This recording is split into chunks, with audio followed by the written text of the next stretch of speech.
ఓం శాంతి. ఓం శాంతి. Bath bath మే అంటే ప్రతి చిన్న విషయానికి అనే అర్థం. ఈరోజు మనం ఒక చిన్న మరియు అద్భుతమైనటువంటి కథను తెలుసుకోబోతున్నాం. ఈ కథ మన జీవితంలో వచ్చే ప్రతి ఒక్క టెన్షన్ను, ఆందోళనను వేళ్లతో సహా పూర్తిగా తొలగించి వేస్తుంది.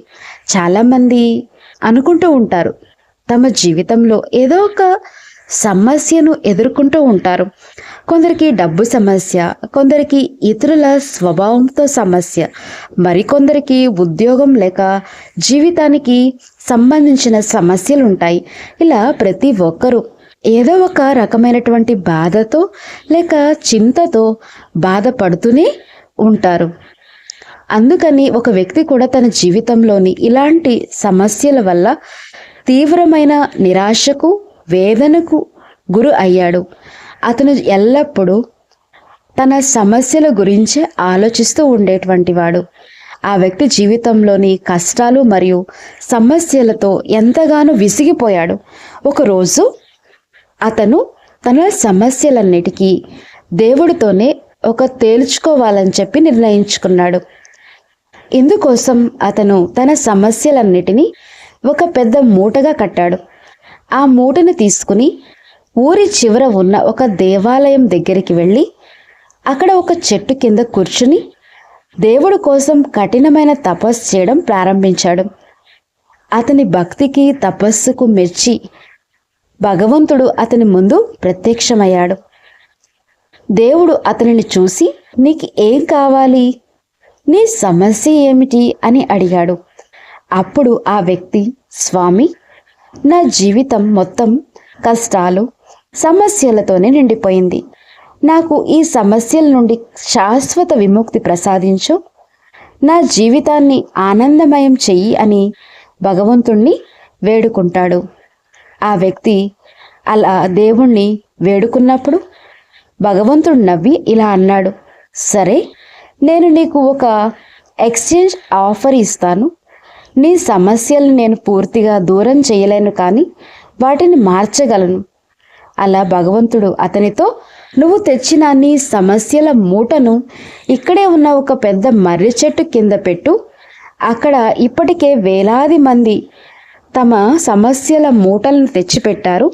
నువ్వు కూడా నీ మూటను అక్కడే విడిచిపెట్టవచ్చు అని చెప్పాడు. కానీ భగవంతుడు ఒక నిబంధన పెట్టాడు. నువ్వు నీ సమస్యల మూటను అక్కడ వదిలేయవచ్చు, కానీ తిరిగి వెళ్ళేటప్పుడు ఖాళీ చేతులతో వెళ్ళడానికి వీల్లేదు. అక్కడ ఉన్న వేరే ఎవరిదైనా ఒక సమస్యల మూటను నువ్వు నీతో పాటు ఇంటికి తీసుకుని వెళ్ళాలి అని చెప్పాడు. ఆ వ్యక్తి భగవంతుడు నిబంధనకు సంతోషంగా అంగీకరించి తన మూటను పట్టుకుని ఆ మర్రి చెట్టు వైపు నడవడం ప్రారంభించాడు. ఆ వ్యక్తి ఎంతో సంతోషంగా అలా ప్రారంభించాడు. అక్కడ నిజంగానే రకరకాల పరిమాణాలలో చిన్నవి, పెద్దవి అయిన వేలాది మూటలు కనిపించాయి.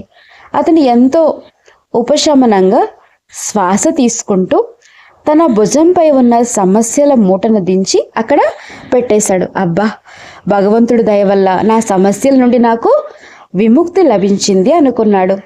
కానీ భగవంతుడు పెట్టిన నిబంధన ప్రకారం అతను ఖాళీ చేతులతో వెళ్ళలేడు. అక్కడ ఉన్న వాటిలో ఏదో ఒక మూటను ఎంచుకోవాలి. దాంతో అతను వేరే మూటల్ని పరిశీలించడం ప్రారంభించాడు. ఒక చిన్న మూటను చూసి దీన్ని తీసుకుందాం అనుకున్నాడు. కానీ వెంటనే అతని మనసులో ఒక భయం మొదలైంది. ఈ మూట చిన్నదే కావచ్చు, కానీ ఇందులో ఎలాంటి సమస్యలు ఉన్నాయో ఎవరికి తెలుసు?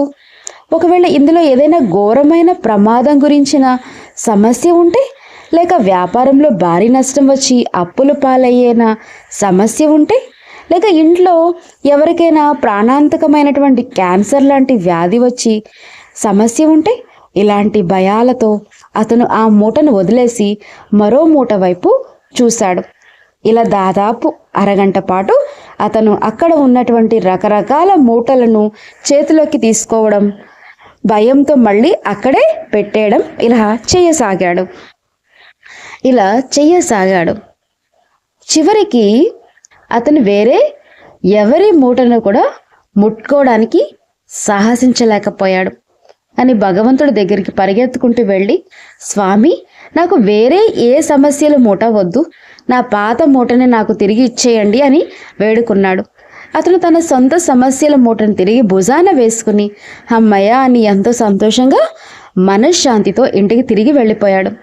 ఎందుకంటే కనీసం ఆ సమస్యలు ఏమిటో అతనికి తెలుసు, మరియు వాటిని ఎలా ఎదుర్కోవాలో కూడా అతనికి ఒక అవగాహన ఉంది.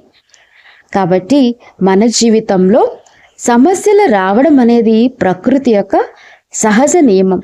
సమస్యలు అనేవి మన మార్గాన్ని ఆపడానికి రావు. నిజానికి అవి మనల్ని జీవితంలో ముందుకు నడిపించడానికి మరియు మరింత బలంగా మార్చడానికి వస్తాయి. మనం ఆ సమస్యలతో పోరాడి వాటిని అధిగమించినప్పుడు మన మనసు మునుపటి కంటే ఎంతో శక్తివంతంగా అవుతుంది. సమస్యలు ఎదురైనప్పుడు మన మనసు ఎంతో శక్తివంతంగా తయారవుతుంది. కాబట్టి ఎప్పుడు కూడా నా జీవితంలోని ఎందుకు ఇన్ని సమస్యలు ఉన్నాయి, నాకే ఎందుకు ఎలా జరుగుతుంది అని ఇతరులతో మన జీవితాన్ని పోల్చుకుంటూ బాధపడకూడదు. ఎందుకంటే బయటకు అందరూ సంతోషంగా కనిపిస్తున్నప్పటికీ ప్రతి ఒక్కరూ తన జీవితంలో ఏదో ఒక పెద్ద సమస్యతో పోరాడుతూనే ఉంటారు. ఎవరి కష్టాలు వారివి. మనం ఎప్పుడు ఇతరుల జీవితాలని చూసి మన కష్టాలని పెద్దవిగా ఊహించుకోకూడదు. దానికి బదులుగా భగవంతుడు మనకు ప్రసాదించిన మంచి విషయాల పట్ల, మనకున్న ఆనందాల పట్ల కృతజ్ఞతతో ఉండాలి. మన జీవితంలో లేని వాటి గురించి ఆలోచించి ఏడవడం కంటే, మన జీవితంలో లేని వాటి గురించి ఆలోచించి ఏడవడం కంటే మనకు లభించిన భాగ్యాన్ని చూసి సంతోషపడాలి. ఈ సృష్టిని నడిపించే ఆ పరమాత్ముడు మనల్ని ఎల్లప్పుడూ రక్షిస్తూనే ఉంటాడు. ఏ కష్ట సమయమైనా సరే అది శాశ్వతం కాదు, ఖచ్చితంగా గడిచిపోతుంది అనే నమ్మకంతో ముందుకు సాగాలి. ప్రతి పరిస్థితి ధైర్యంగా ఎదుర్కొనే అంతర్గత శక్తి మనలోనే ఉంది. ఈ సృష్టిని నడిపించే పరమాత్మ ఎల్లప్పుడూ మనతోనే ఉంటాడు.